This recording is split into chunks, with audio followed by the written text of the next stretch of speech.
पाके, ए भैया का धन हो के दर्शन पाके, धन हो के दर्शन पाके, ए दीदी वो धन हो के दर्शन पाके।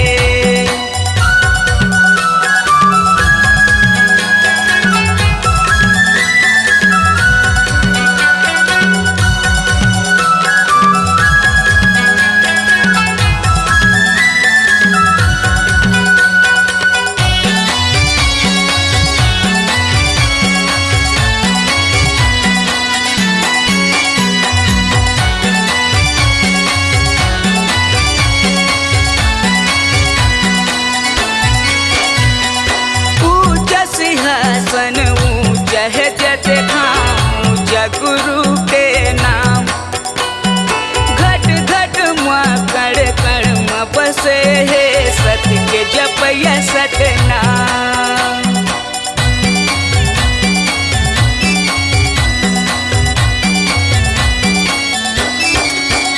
हाँ ऊंचा सिंहासन ऊंचा है जैसे धाम ऊंचा गुरु के नाम, बसे है सत्य के जपया सतनाम।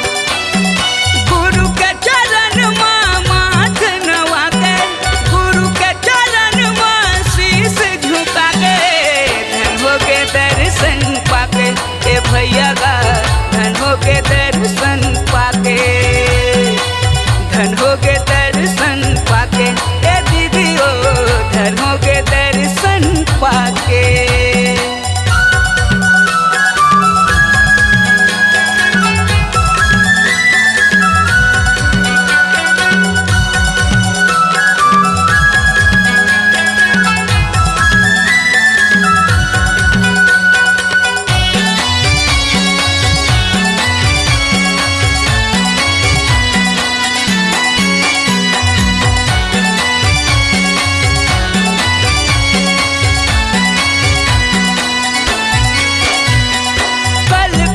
पानी जोग नदी के बह गए अमृत धारा, दिन दुखिया के भाग संवारे बाबा करते सहारा।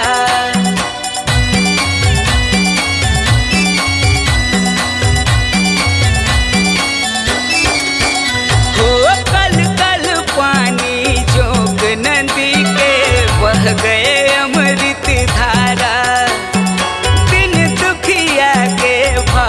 संवारे बाबा करते सहारा। गुरु के चरण माँ माथ नवा के, बाबा के चरण माँ शीश झुका के, धन हो के दर्शन पाके, ए बाबा का धन हो के दर्शन